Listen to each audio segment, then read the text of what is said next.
Good evening, everyone, and welcome to our webinar series for managing long COVID in general practice, future-proofing the system for future outbreaks. This is the third in a four-part series on the ripple effects of COVID-19. Thank you, everyone, who has managed to join us this evening. I think we might find that we have a few people trickling in, so I'm just giving it a couple of minutes. Kathy, we can move to the next slide. Before we begin this evening, we'd like to acknowledge the Wurundjeri people and other people of the Kulin Nations on whose unceded lands our work in the community takes place. We respectfully acknowledge their ancestors, elders, past, present and emerging. Thank you, Kathy. Just a little bit of housekeeping today. Most of us are getting quite competent with Zoom meetings, but just a reminder that all attendees are on mute. The chat box is not available tonight. We'll be using the questions box, which should be at the bottom of your screen that says Q&A. So type any questions into the question box and press send. This will allow us to manage the questions and ensure that each question gets answered. Please note that this webinar is being recorded. Only the presenters will be shown on screen, so you won't be shown in any recording video, but the questions and answers will come up in the video. Thank you.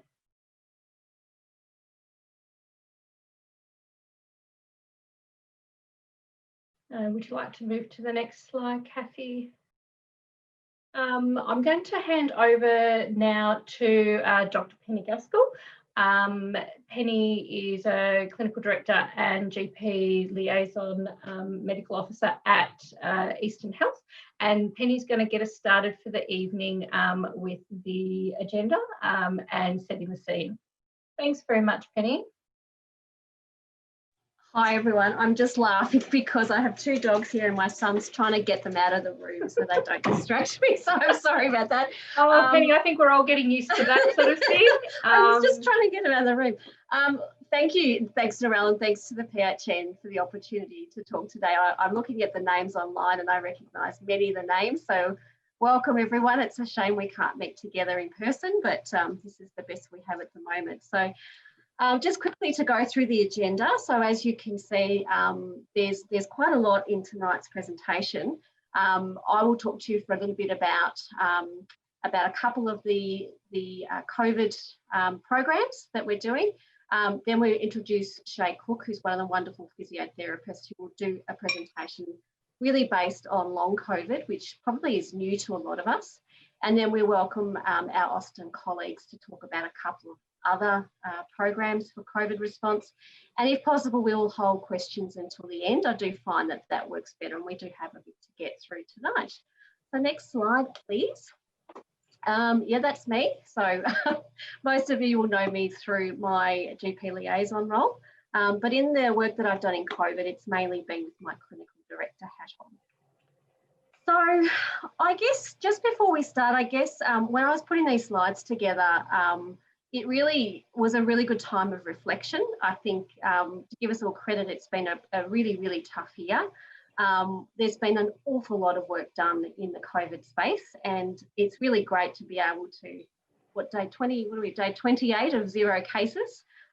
We hope that we don't need to use any of these programs or responses ever again. However, what I guess I realised is that we do need to be ready.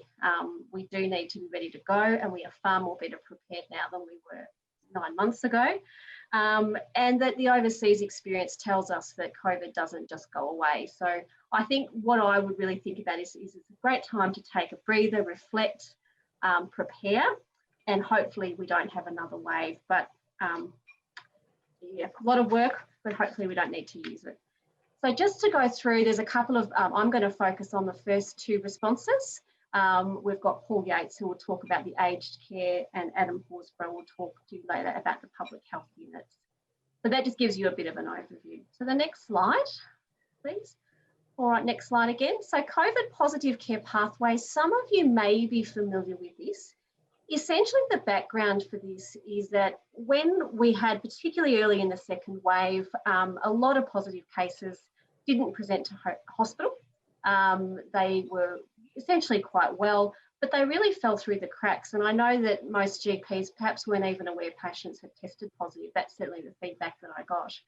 And what we really felt was missing, and as in the general community and healthcare system, was that people lacked that social support system. So the COVID positive pathways is designed to provide not only clinical support, but really, really importantly, social supports for patients that enables them to stay in their home. And things that we came across were obviously things like food, medications, that people otherwise would have actually left the house for. Things for their kids, nappies was one of the earliest ones that we had. So it's enabled people to stay in their houses and not leave and spread the virus. In Eastern Health, so I'm talking specifically about the Eastern Health catchment, but acknowledging that these COVID pathways are all around. So there's the Austin one and Monash, which I suppose most of you are from. We got started on the 2nd of September, and we really, there's an expression that I've used many times, we built the plane while flying it. We really hit the ground running and then problem solved as we went along, and that's quite unique way of doing things in health. Normally we don't do it that way. What's been very unique about that pathway in the Eastern region, and I'll explain a little bit more in a moment, it's been a true partnership. So it's not just been Eastern Health. We've worked very closely with our PHN colleagues and our community health partners who are listed there. Eastern Health also has a community health service, and it's really probably the first piece of work I've been involved in that has been truly collaborative, and it provides tremendous opportunities for future work. The COVID positive care pathways does exclude aged care facilities and SRSs, and we'll talk about that a little bit later. So the next slide, please. This is just a very easy to see slide. This shows that the area of Eastern Health is huge. And I guess having it to those community health services gives you an idea of where we were able to reach people. Next slide, please. This is the COVID care pathways in the Eastern region at a very high level. I'm not going to spend too much time on it, but essentially patients, if we start at the left-hand side, were tested. The data and data notification is absolutely been key in this process, and once again, very unique. Eastern Health were able to get the data, so we knew how many cases, where they were, who they were. I'll get you to go back, Mari, sorry. So that was absolutely key, of knowing who had COVID, where they were. Each patient would then be allocated to a community health provider.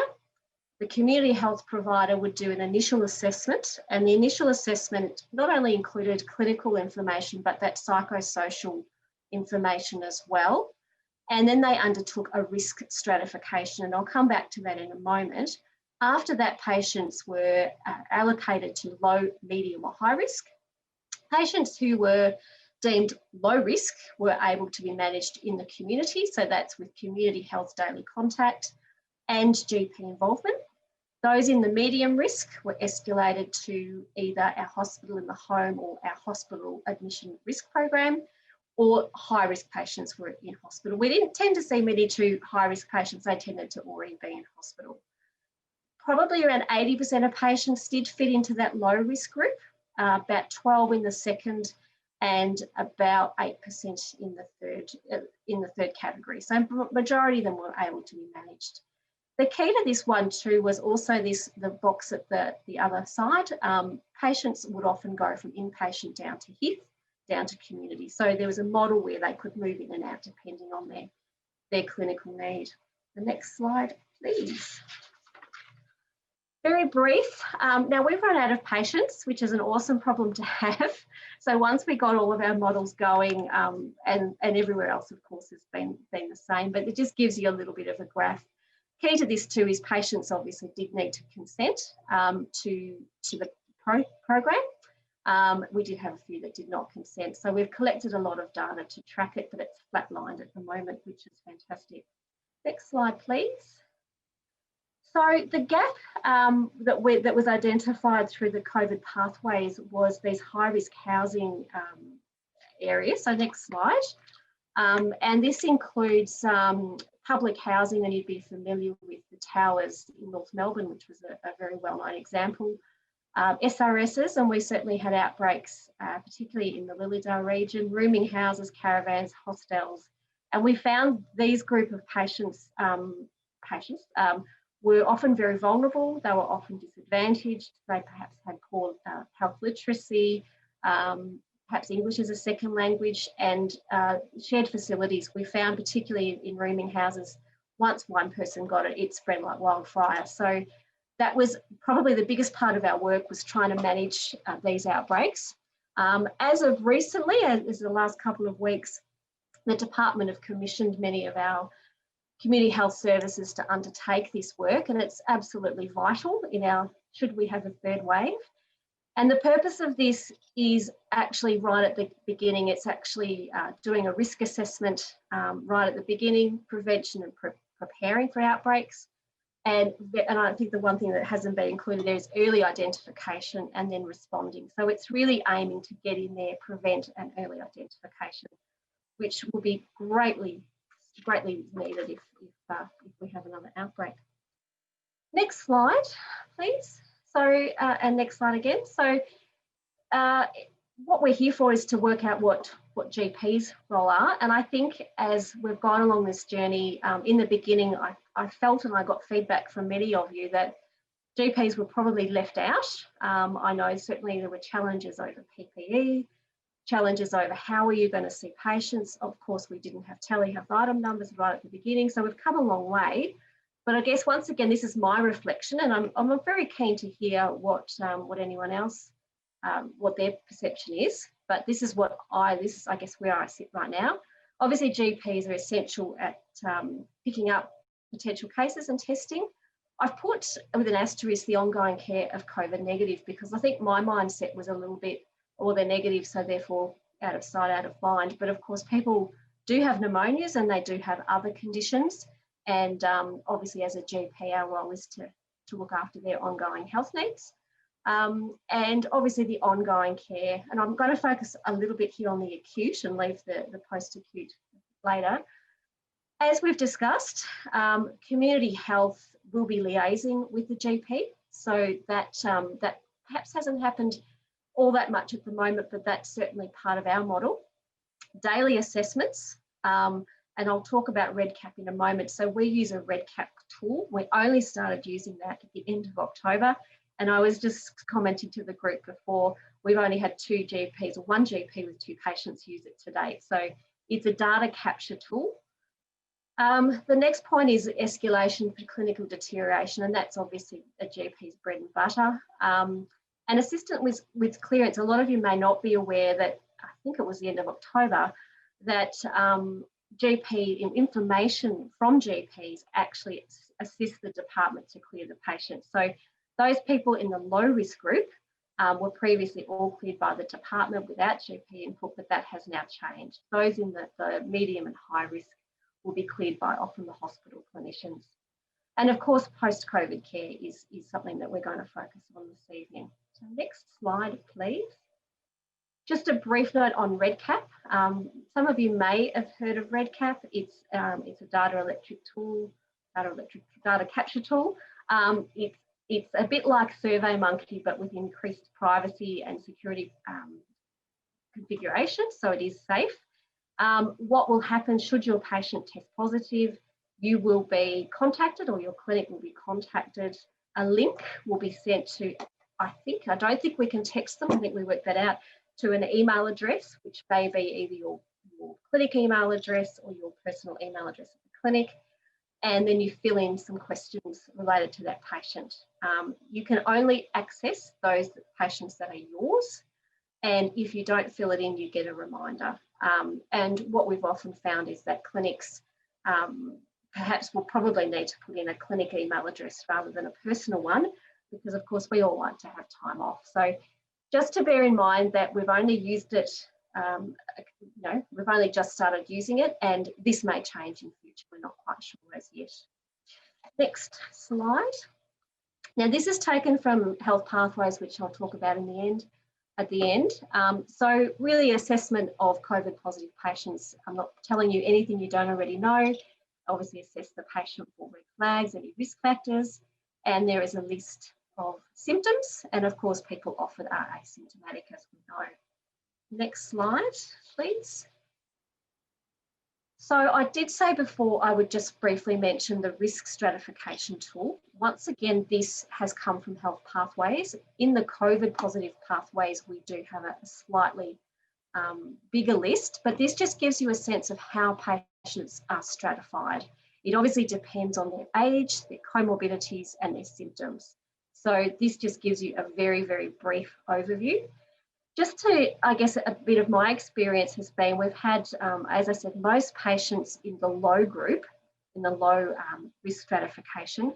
What we have tended to find is if they're going to deteriorate, they tended to do so around day 5 to 10, hence the importance of that sort of daily follow-up.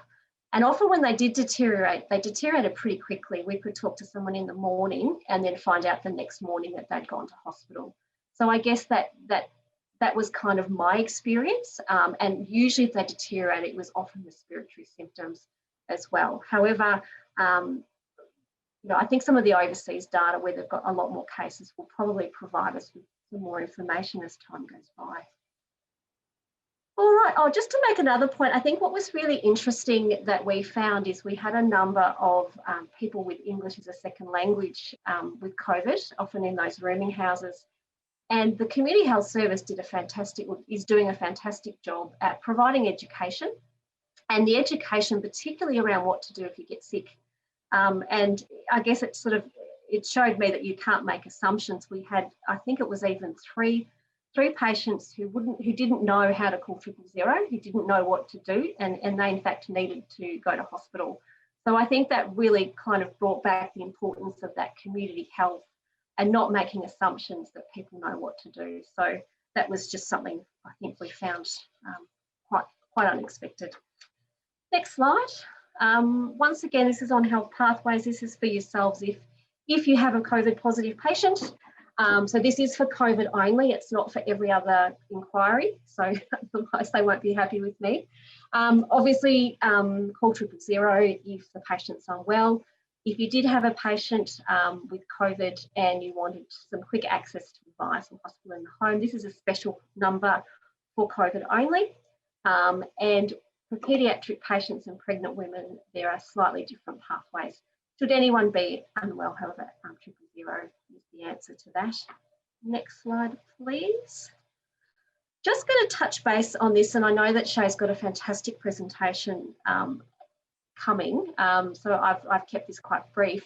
But I guess I recently attended a virtual conference, and that was from Europe, and I think this is a watch this space. We're going to be presenting information that's current now, but in 12 months, 18 months, 2 years, it could be very different. We don't quite know what this space is going to look like. So I guess I preface this by saying it's quite a unique situation where we can't tell you everything at the moment.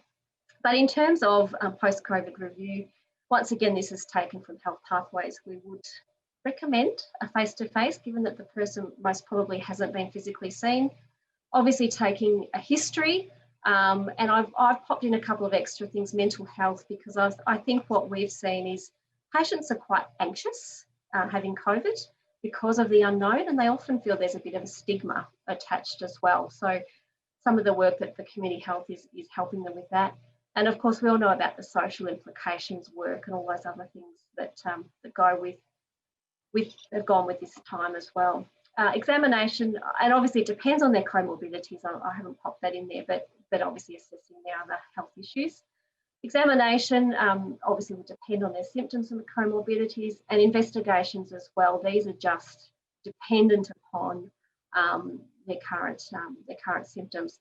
We have noticed, and I know that Shae will talk about it, an increase in thrombosis, so thinking of DVTs and clotting is important. Now, my last slide is, now I've just put this up at the request of our paediatric team. Most of you probably have never heard of this, pediatric inflammatory multisystem syndrome temporarily associated with SARS-CoV or PIMS-TS. The reason that they asked me to put this up is we have had a case of this at Maroondah Hospital. There has been many cases reported in the UK, and this probably is a few months out of date. But essentially, it's a condition where kids are unwell, and you can read that for yourselves. I won't go through it. The distinctive thing about this is they often are SARS-PCR negative but serology positive. So, in other words, they've not had known COVID, so they've been asymptomatic. But it's just, I guess, that the feedback from the paediatric team was, if you've got a sick child, and of course you would send a sick child to ED, but just consider that this is sort of something, and once again, a little bit of a watch this space, and most likely we'll get some further information from overseas. My last slide is, I just have a very warped sense of humour, and I thought this was quite amusing. So that's the only reason that I put that in. But I would like to introduce my colleague at Eastern Health, Shae Cooke. Now, Shae is one of our wonderful grade 4 grade 4 clinical lead physiotherapists at Eastern Health, who's going to talk to you about some of her work that she's done on long-term COVID. So over to you, Shae. Thanks, Penny. And thank you for the opportunity to present today. So I'm just going to get my slideshow started. Can you please let me know if you can't see my PowerPoint presentation? It's looking fantastic, Shae. Excellent, thank you. So as Penny mentioned, I'm a clinical lead physiotherapist here at Eastern Health. I usually work in neurology. But as with a lot of people, my role has pivoted somewhat during the COVID-19 pandemic, and I've been responsible for staff, code grey, emergency department, behind triage, code grey, emergency department, behind triage. Sorry, I'm at Maroondah Hospital at the moment, and that was a code grey. So my role has pivoted somewhat during the pandemic, and I've been responsible for leading a multidisciplinary team in developing resources, clinical management resources for rehabilitation of COVID-19 survivors. So as I'm sure you're all aware, information and evidence regarding the medium and long-term implications of COVID-19 have been evolving at a fairly rapid pace. So I've tried to collate the most recent and up-to-date information for this presentation. So as COVID-19 is a novel disease, the medium to long-term symptoms or complications experienced by COVID-19 survivors was initially an unknown, and their needs essentially up until recently have really been anticipated based on our experience with previous coronavirus outbreaks, such as SARS and MERS, and had suggested high burden of physical, neuropsychological and social need. So it's now been about 8 months, I think, since COVID-19 was declared a pandemic by the World Health Organization, and information and evidence regarding the longer term effects of COVID-19 infection have started to emerge primarily from overseas countries where they've seen a much higher volume of COVID-19 infections compared to us here in Australia. So European countries like Italy, the UK, China and the US. So while COVID-19 was initially considered a respiratory infection, it has since been recognised as a truly multi-system disease with common extra respiratory complications affecting the cardiac, renal, gastrointestinal, neurological, endocrine and musculoskeletal systems. And more specific data regarding the longer term implications of COVID-19 infection really is still required. So one of the resources that we have available is Recover, which is Cochrane Rehabilitation's evidence-based response to COVID-19. Its purpose is to update the rehabilitation community on the growing evidence for the role of rehab in the management of COVID-19 survivors. And the focus is really on the timely collection, review and dissemination of summarised and synthesised evidence relating to COVID-19 and rehabilitation. And this includes a rapid systematic review process that is updated every month with the most recent systematic review, including studies that have been published up to the end of September. But what we have found to date is that the recently published research on COVID-19 is continuing to focus more so on describing the clinical presentation and the natural history of pathology, more so in the acute setting, but perhaps we're starting to see some more literature around the presentation and intervention in the post-acute phase of infection. But it really describes the pathology rather than the rehabilitation interventions or service delivery. So studies with high levels of evidence regarding the efficacy of interventions, longer term monitoring and organisational models for managing the longer term implications of COVID-19 remain lacking at this point in time. So in order to help fill the gap regarding evidence on the nature and prevalence of post-COVID symptoms, a UK study followed up patients post-hospital discharge from the acute setting. So a multidisciplinary team assessed 100 survivors at 4 to 8 weeks following discharge from hospital using a phone screening tool that was designed to capture their symptoms and obtain an indication as to their health-related quality of life. Participants included those who had been admitted to the acute wards and also those that were admitted to the intensive care unit. So new illness-related fatigue was by far the most commonly described symptom by around 70% of participants in the ICU group and around 60% in the acute wards group. But survivors also reported a range of other symptoms at 4 to 8 weeks post-discharge from the acute hospital setting, including breathlessness and mental health symptoms such as PTSD, anxiety and depression, as well as cognitive symptoms such as difficulty concentrating and memory problems.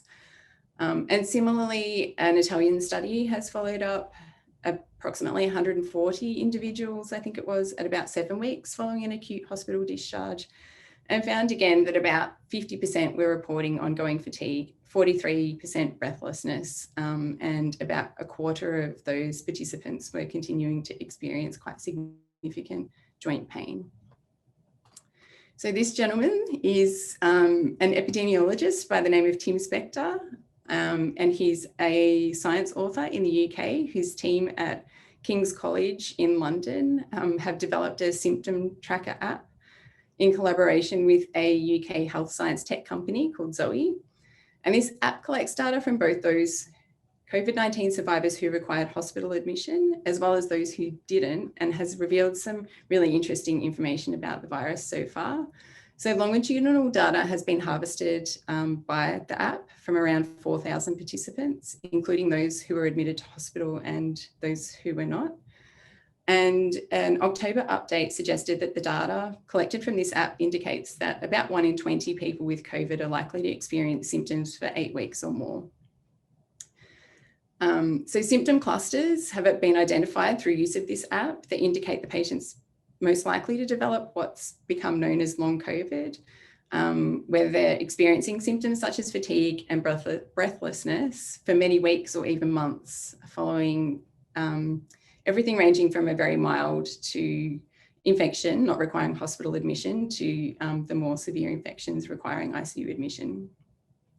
So the team did find that older people and women and those who experienced a greater number of symptoms within the first week of their illness were more likely to develop long COVID. And long COVID sufferers more commonly reported heart symptoms, as well as pins and needles or numbness and problems concentrating. People with long COVID were also twice as likely to report that their symptoms had relapsed compared to those who were considered to have short COVID, whose symptoms essentially resolved very soon within their, following their COVID infection. So post-COVID syndrome and long COVID are currently the terms used for COVID survivors who continue to experience symptoms for weeks or months following infection. And they can be considered under 2 broad categories, those being patients requiring acute hospital or ICU admission and are now recovering, but also patients who did not require an acute hospital admission but now present with ongoing problems. And these might include people experiencing serious sequelae of infections such as pulmonary fibrosis and thromboembolic complications, and those with what may be considered to be less specific symptoms, such as fatigue and breathlessness. But the prevalence of long COVID at this point in time really does remain fairly unclear. So as I mentioned, the UK study reported that about 10% of patients were experiencing persistent symptoms after testing, weeks to months after testing positive. Whilst on the other hand, there has been a US study that suggested that up to 35% of people had not returned to their usual health and were continuing to experience symptoms weeks after initial infection. So the longer term health effects associated with COVID-19 infection are increasingly being recognised, and the UK government has published information regarding this on their website. As mentioned, a number of people who have been hospitalised and who were not hospitalised with COVID are continuing to report symptoms at 8 or more weeks following discharge. And these ongoing symptoms include respiratory symptoms, cardiovascular symptoms, protracted change in taste and smell, mental health problems, inflammatory disorders, and fatigue.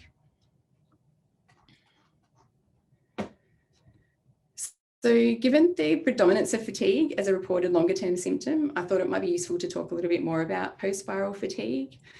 So fatigue symptoms are very common during the initial stages of COVID-19 infection. So there are studies indicating that at least 70% of people who have tested positive for COVID experience fatigue as one of their symptoms. There is also increasing evidence of persistence of fatigue post-infection. So we know that there's also evidence from the original SARS epidemic that suggested a significant proportion of people experience persistent fatigue and other symptoms, including myalgia, weakness and depression, up to for more than 1 year following their acute illness and could not return to work. And similarly in Hong Kong, over 40% of survivors of SARS reported a chronic fatigue problem at 40 months following infection. So with post-viral fatigue, there's been no clear association established to date between post-viral fatigue and the severity of the initial infection. And prior studies on post-viral fatigue have focused on immune dysregulation. However, there is no current robust data to indicate that there's a causation there. Similarly, there's so far been found to be no correlation between expression of inflammatory mediators and persistent post-viral fatigue. However, there has been found to be an increased representation in females, an association between pre-existing anxiety and or depression. So in some people with post-viral fatigue, post-viral fatigue may continue to persist over the longer term, where symptoms persisting for more than 4 to 6 months, depending on which guideline you read, may progress to what's known as myalgic encephalomyelitis, also known as chronic fatigue syndrome. So the diagnostic criteria most commonly utilised for ME/CFS, to my knowledge, are those outlined by the Centre for Disease Control and requires the patients to have symptoms of substantial reduction or impairment in the ability to engage in pre-existing levels of occupational, educational, social or personal activities that persist for more than 4 to 6 months and is accompanied by fatigue, which is often profound, new or definite onset. The symptoms also include post-exertional malaise and unrefreshing sleep. At least one of the 2 following manifestations is also required, including cognitive impairment or orthostatic intolerance. So the exact etiology of ME/CFS remains unknown. There is some evolving evidence that suggests a central sensitization process might be the explanation for many ME/CFS symptoms. And it's possible that chronic post-viral fatigue following COVID-19 infection may exhibit some similarities to ME/CFS, but it is important to note that the pathophysiology of ME/CFS is not well understood. And whilst similarities may exist post-COVID, in the longer term, it's not clear as to whether they will be considered to be separate diagnoses. So there are some factors complicating the diagnosis of ME/CFS. So there is no specific test for ME/CFS. Fatigue and other symptoms of ME/CFS are common to many illnesses. And for some people with ME/CFS, it may not be that obvious to healthcare providers that they are unwell. So patients are most likely to attend outpatient appointments or clinic appointments on days that they are feeling their best. The ME/CFS does have a pattern of remission and relapse, which can be quite unpredictable, and symptoms can vary quite significantly from person to person in terms of frequency and severity. And I think there's probably a lack of adequate education about and perhaps acceptance of the illness in the broader healthcare community. So my understanding is that these factors have contributed to a relatively low diagnosis rate, and people with ME/CFS experience significant disability and distress that they consider to be further exacerbated by a lack of understanding from others. So I thought I might present some quotes from some ME/CFS, some people with ME/CFS, just to provide a better understanding of their experience. So fatigue is not only being too tired to cook, but too tired to cut food, lift a fork and chew. It feels like you were trying to overcome the most difficult physical activity ever accomplished, arms and face like lead.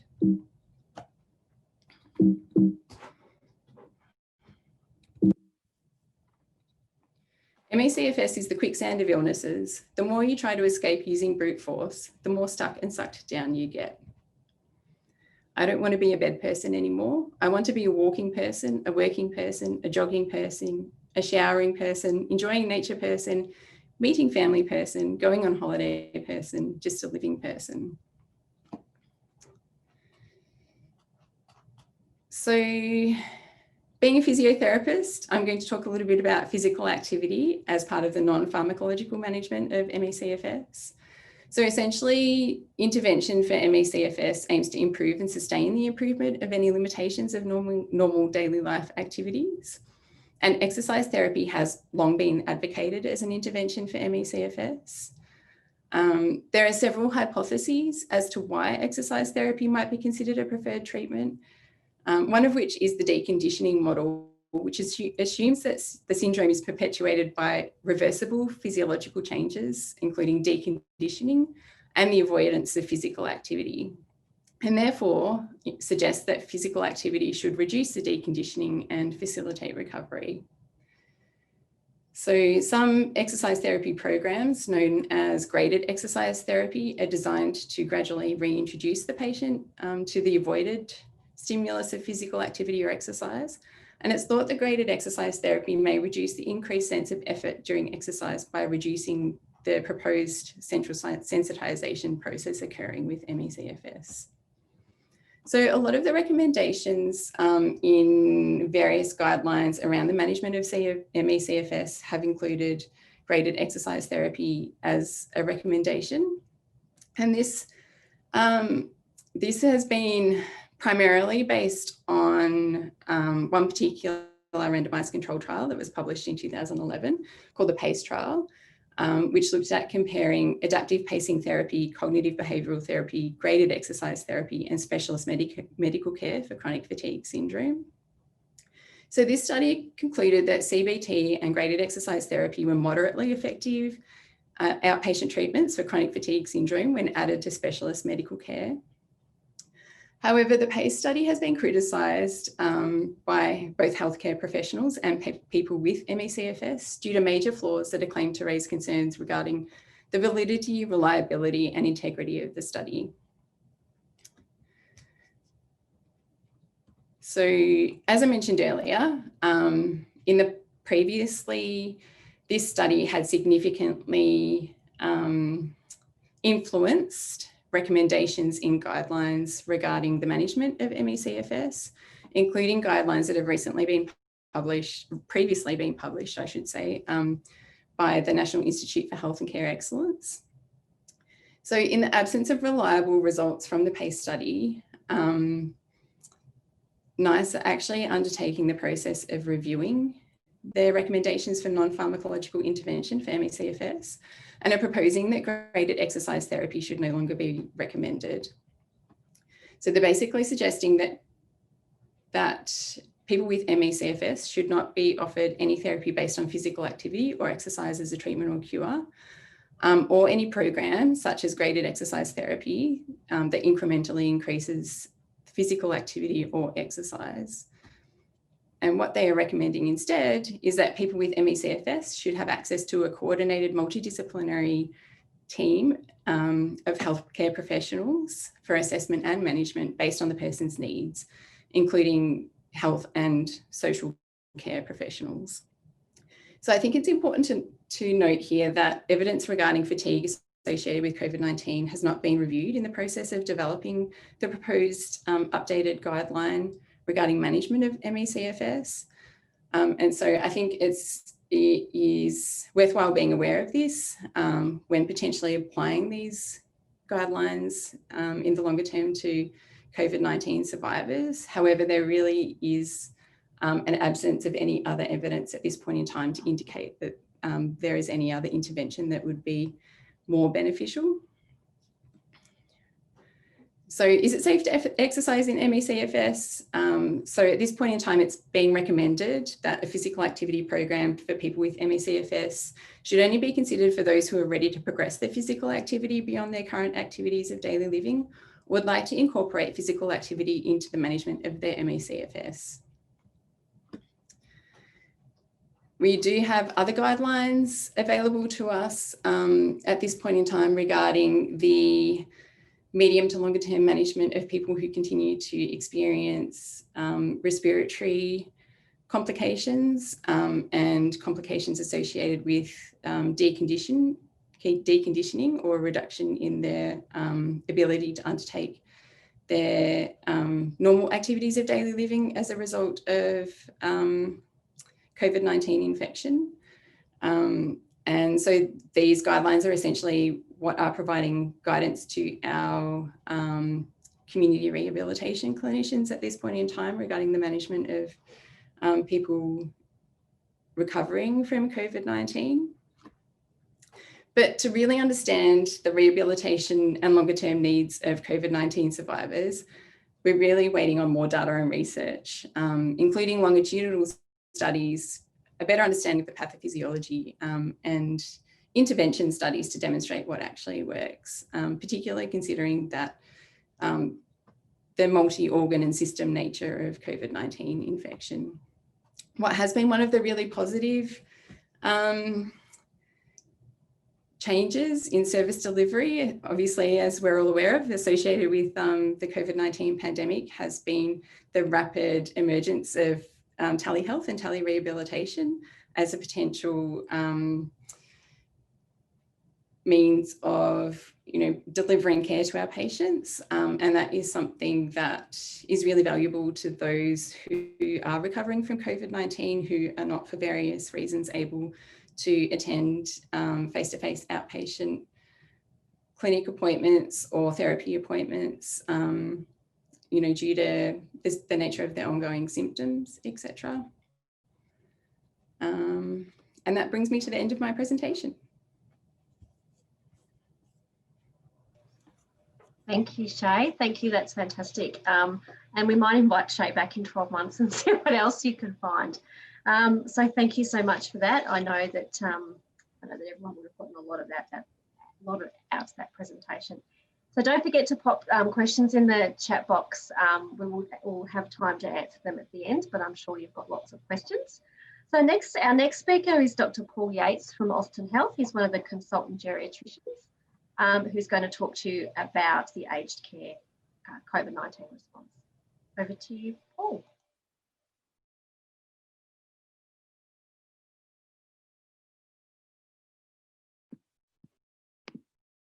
Thank you. Can you see my screen? Yes, we can, Paul. Sorry. Yep. Okay. Thanks for having me, everyone. And this is a bit of an update about our experience as an in-reach service with the several outbreaks in our catchment area.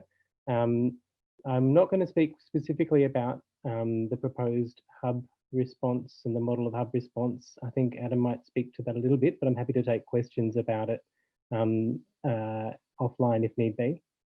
So first of all, just to touch on what I'll be presenting, a bit about what residential in-reach is for those who aren't familiar with the service. what we were originally set out to do, and then some insights from what actually happened, and some general thoughts about where I think we could all benefit from preparing for what may come, because preparedness, I think, is certainly very helpful if things do eventuate again. So we were really mindful of the early international data about high levels of asymptomatic transmission in aged care residents, and ease of transmission between facilities for aged care workers as well, early on in the piece. And so we're really worried about what would happen in residential aged care in Australia. So when we did see a second wave in Victoria, it was not surprising to see the number of people affected in residential aged care. And this graph shows in grey the total Victorian community cases, and then blue staff cases, in orange resident cases. And by far the greatest risk factor for getting an outbreak was the level of community transmission in the local area. And so we saw that as anticipated, it did arise here. The majority of facility outbreaks, as we would have seen, were low in number. So you can see this graph is the total number of facility cases per facility, and that number of facilities across Australia. And you can see that the vast majority of facility outbreaks were only one person affected, and usually that's a staff member or a visitor. But you can see at the other end that there were a high number of facility outbreaks which had very large numbers, more than 20 residents or staff affected. And we saw so far there's been a total of 685 deaths in residential aged care in Australia, of which 655 have been in Victoria. So residential inReach, just to take a step back, is a Victorian state-funded program that provides a timely alternative to emergency presentation for people who live in residential aged care. And that's conducted in consultation with the facility staff, the GP, the resident and family, and some also involve a hospital in the home type model. Generally, it's staffed by nurse consultants and geriatricians or registrars, and some have GPs as well that run the services. And we also provide consultations for inpatients to help to discharge and to expedite discharges from hospital, and for emergency departments as well to assist with management of people from residential aged care. And it's essentially about providing an alternative to hospital for people who we know might have a poor outcome in the inpatient setting, but much prefer management in a familiar environment. What we saw as our piece in the busy outbreak sort of management milieu, as you would, we weren't quite sure initially, because there are a lot of moving parts proposed to coordinate this a response to an outbreak.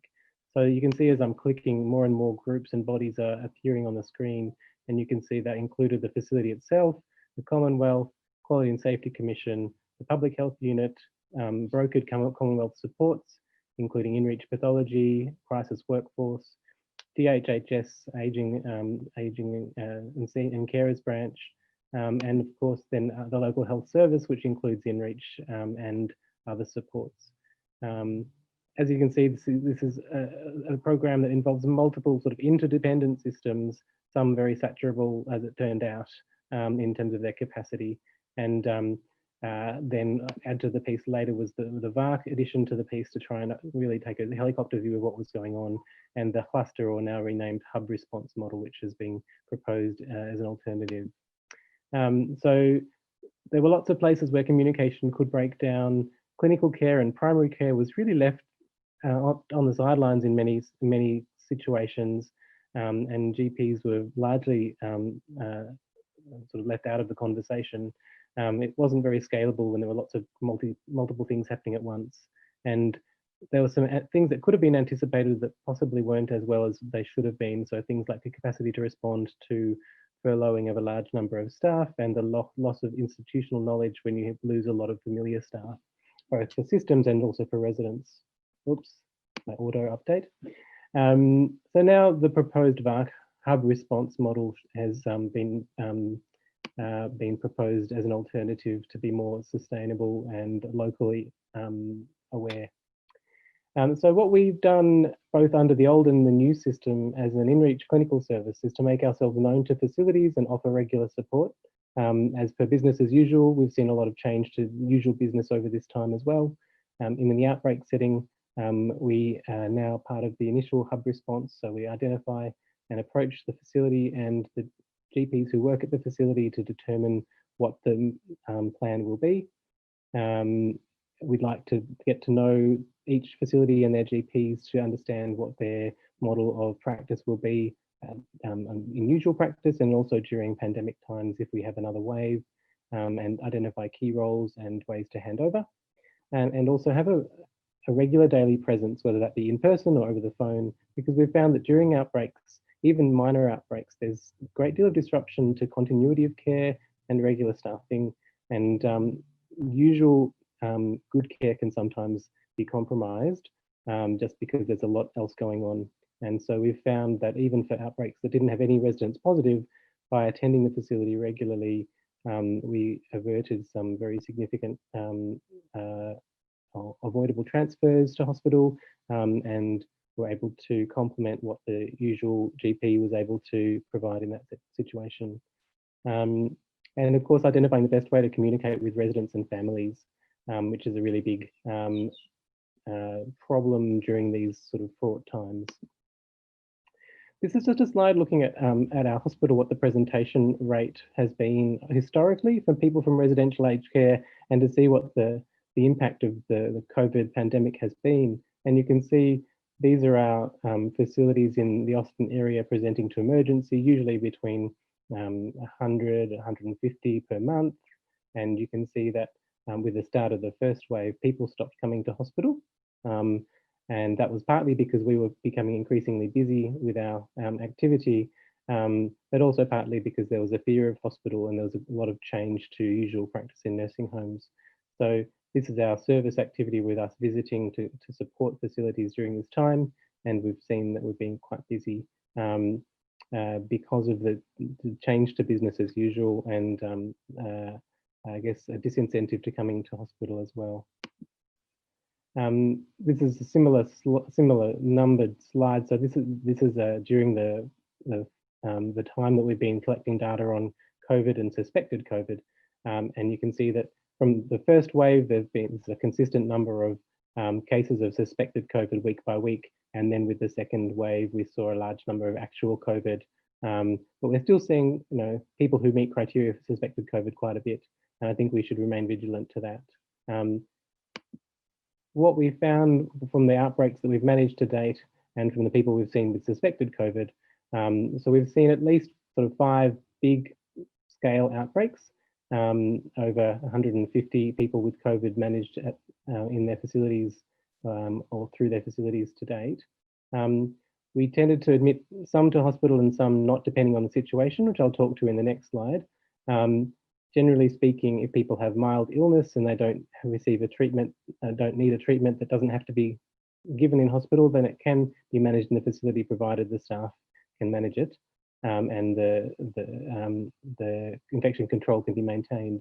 In terms of outcomes, we saw that group with suspected COVID that we've been collecting since the start of the year were also a very high risk group for mortality. So almost 1 in 4 people with suspected COVID passed away within 28 days, which is a comparable mortality to the group that we actually saw with real COVID. So I think that just because you're swabbing for someone, even if it's not COVID, that doesn't mean that they're out of the woods by any means. Many people with COVID were very asymptomatic or quite mildly symptomatic, but we also found that the disruption of the outbreak and the presence of COVID can worsen pre-existing issues. So many people experienced a hypoactive delirium and reduced oral intake, or worsening of their chronic mental health complaints during lockdown, which were really a really challenging problem to manage. This is a very busy slide, and it just demonstrates the number of people who were admitted to hospital during the big outbreaks that we managed, three particular large outbreaks, and of those, about 44 people were admitted to hospital, and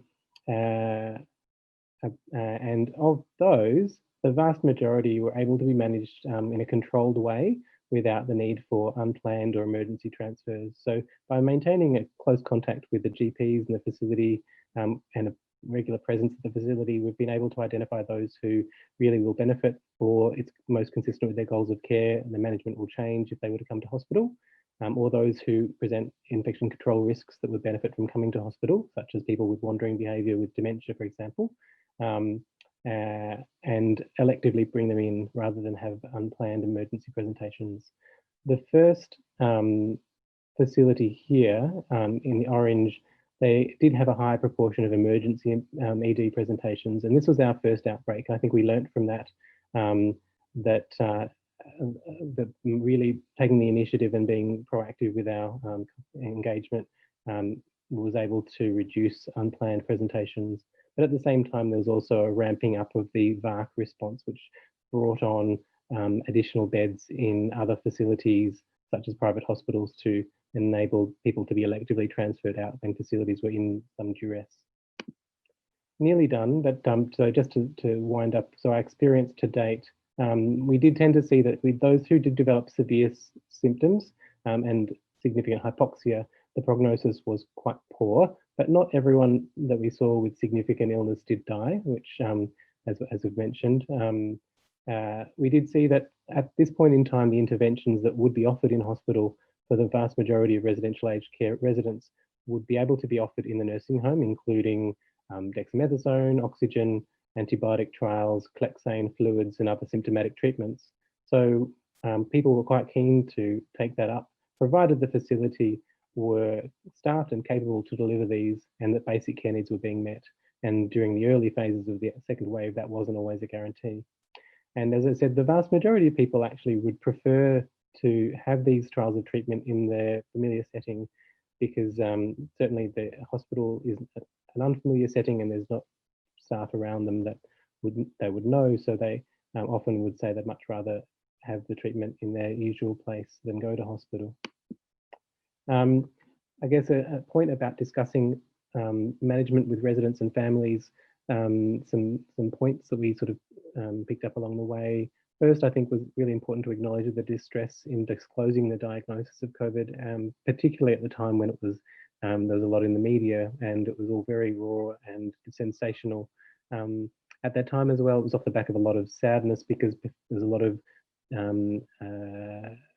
the lockdowns had created a lot of distance and separation for families and lack of control. So a lot of that had to be acknowledged and appreciated. We were able to discuss, what would be on offer, what would hospital be able to offer, and what could be done at the facility. And a big factor was family access and preferred place of dying, which is, I guess, it's an ongoing conversation even without COVID, but certainly family access was a really big point when we were in these conversations. And acknowledging that no matter what we plan, we need to review this plan to make sure that the facility is able to deliver the care in a way that's safe and dignified for the resident. So some general pieces of advice. I know they get updated regularly, but keeping an eye out for new the CDNA and DHHS guidelines about management of COVID in facilities, getting to know which is your local hub if you're working in residential aged care, which hub is going to be covering your facilities and how they plan to support you, getting to know your community PAL care service and what their plans will be, and thinking about what your model and plan will be if there is a significant staff furloughing, for example.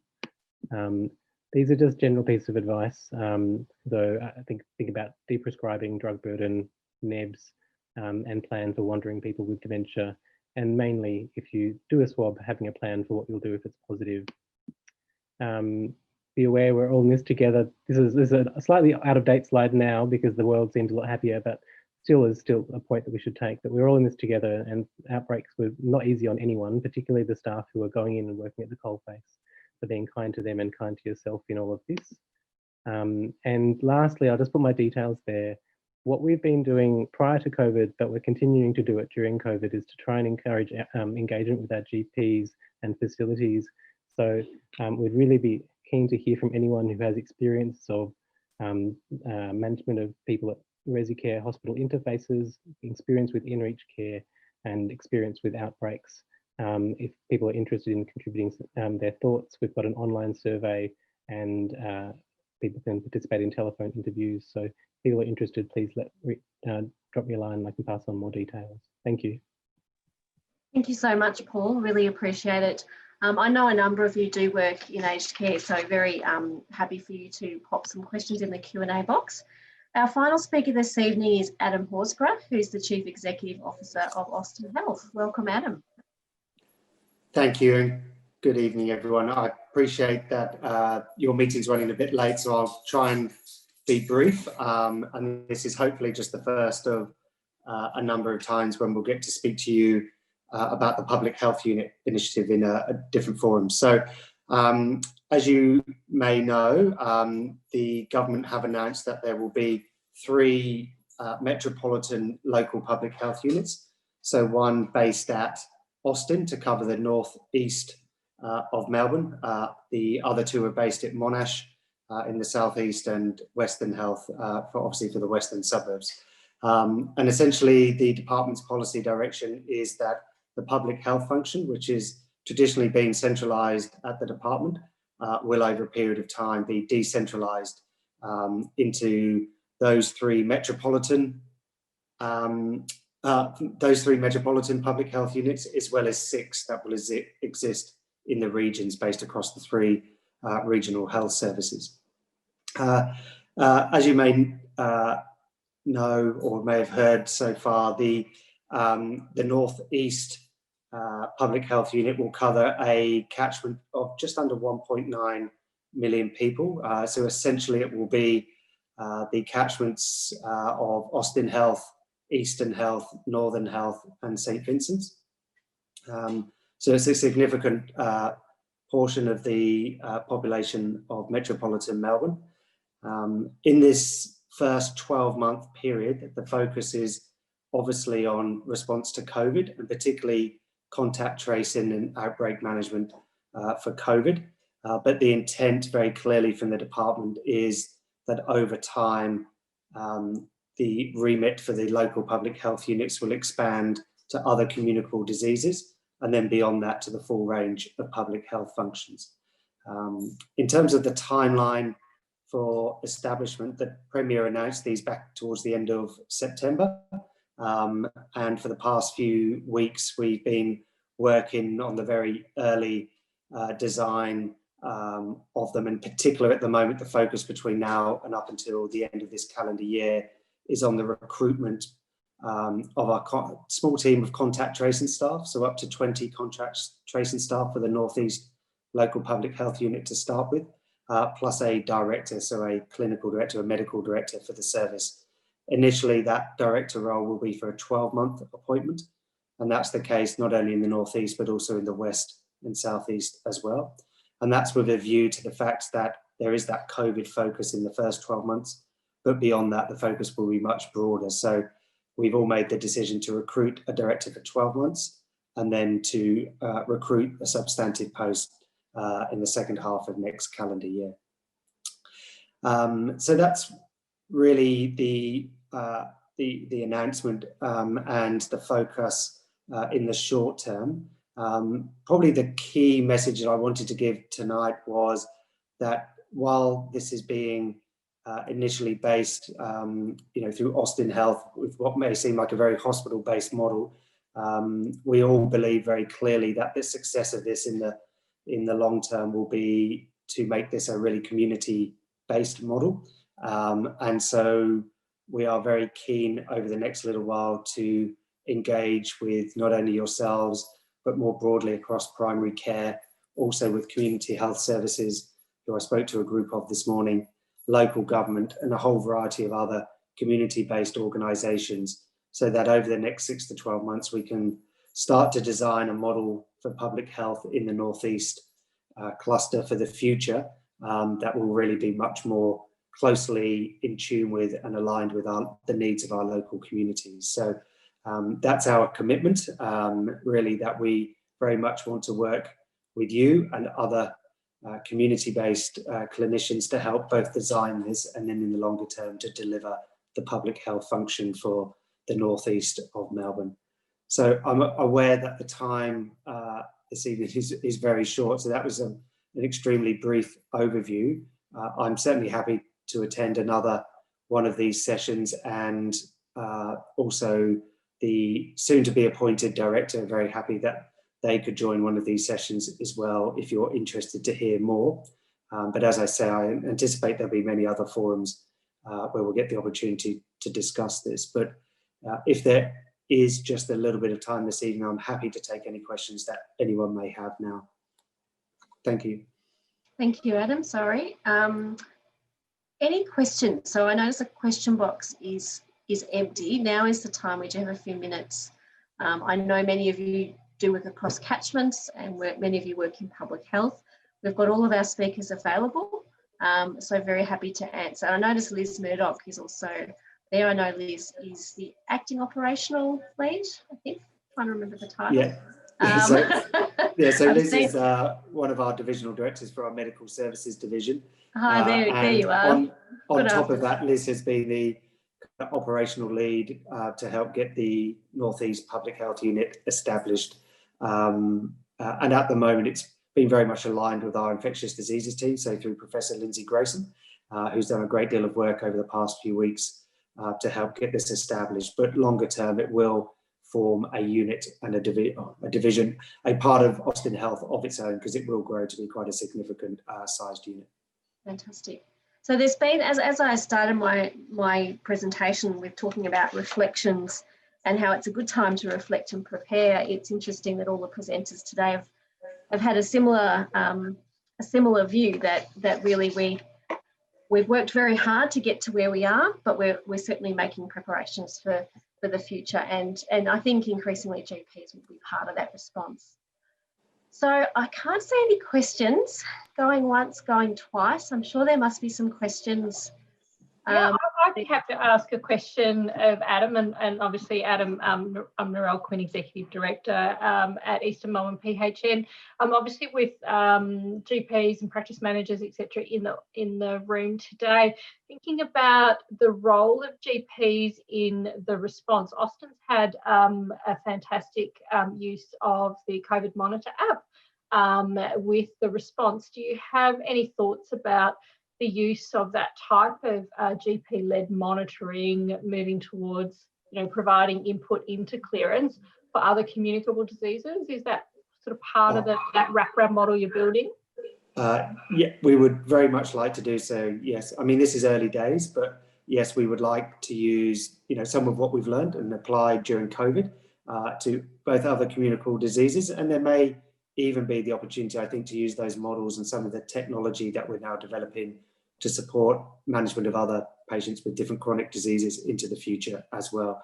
And really, I think the vision for this is that we would hopefully see a much more integrated model where we're far more outward looking as a hospital, as a health service, and have that much better integration and sharing of information with primary care and a variety of others as well. So yeah, I think this is if we get this right in collaboration with yourselves, then this is quite an exciting model for the future. Fantastic, thank you very much. If you don't mind, Penny, I did actually have one question for Shae and potentially Paul, and that was around deconditioning for our residents in residential aged care facilities, and anything that GPs probably could be utilising or being on the lookout for residential aged care facilities who've had some of the, the strictest, strongest lockdowns of any Victorians. Any thoughts there? That's an excellent question. So my thoughts are, from an intervention perspective in terms of physical activity, many residential aged care facilities do have access to physiotherapists. I'm sure that has been impacted somewhat during the COVID-19 pandemic as to how accessible those health professionals have been. But at this point in time, I guess one of my suggestions would be looking to the physiotherapists who are providing a service to individual facilities to either look at providing a individualised program for clients who have been identified as being particularly impacted by the lockdown restrictions, or potentially providing the facility itself with some recommendations around how they can work on improving access to physical activity programs for their residents in general. That's my thoughts without having personal experience working in residential aged care facilities. I don't know if Paul has anything to add. Look, this is a really good question, and it's something that I think that we certainly, I don't think we got it right, and I think we still don't quite know how to get it right. I think first of all, like you said, Shae, access to allied health intervention in residential aged care is probably not what we would want it to be at baseline. People can self-fund additional therapy, which is good for those who can afford it, but I guess it's very, very uncommonly is it a great restorative or reablement program, despite the fact that many people may well benefit from it. Within the lockdown environment, people are discouraged from leaving their rooms, and there's less vigilance of people who are probably at high falls risk. So I'm sure that people are discouraged from getting up when they're remaining in their rooms. So we didn't study it, but I'm sure that the rates of loss of condition, even for COVID negative people in the lockdown setting, would be accelerated compared with their baseline. Certainly during the the ops meetings we would attend online, there was a lot of discussion about residents' weights and nutrition, and the guidelines do hope to maintain physical activity, but there's no mechanism for how. There were some facilities we saw with physios continuing to access, which was great for particular high-risk residents, but many locked down quite severely and limited any allied health visits. So that's been a challenge, and particularly for people who had complex needs that really benefited from regular attendance of their therapists.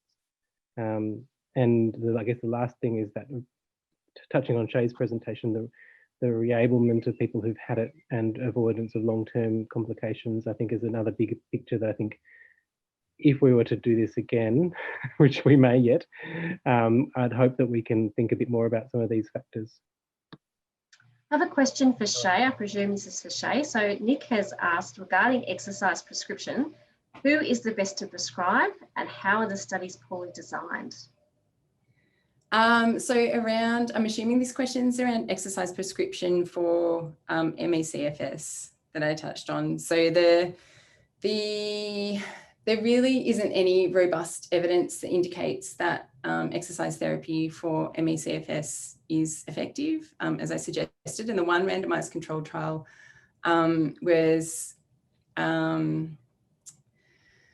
it's been suggested that, and the criticisms were that there were a number of factors that resulted in the results not being considered to be valid and reliable. And they included things like the provision of promotional material to participants, indicating the positive effects of the intervention that they were receiving during the intervention itself.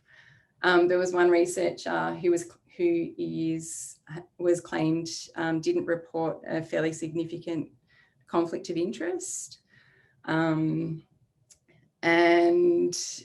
it has also been claimed that they changed the methodology of the study partway through, and that the outcomes were based on fairly subjective outcome measures that were collected during the study, and they neglected to consider some of the objective outcome measures that were collected around physical function and ADLs.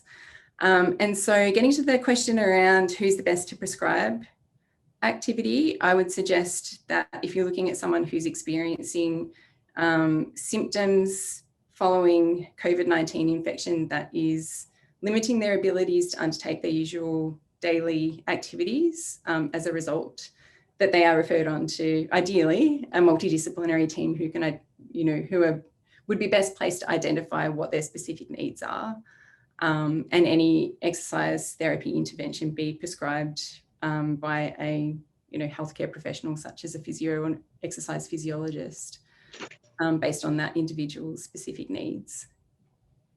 Thank you, Shae. I just realised my background's getting quite dark. I've closed the blind. So just one last comment from Chris Leong. He's written, interested to see what the PHN and community health clinicians see as public health priorities for the PHU post-COVID.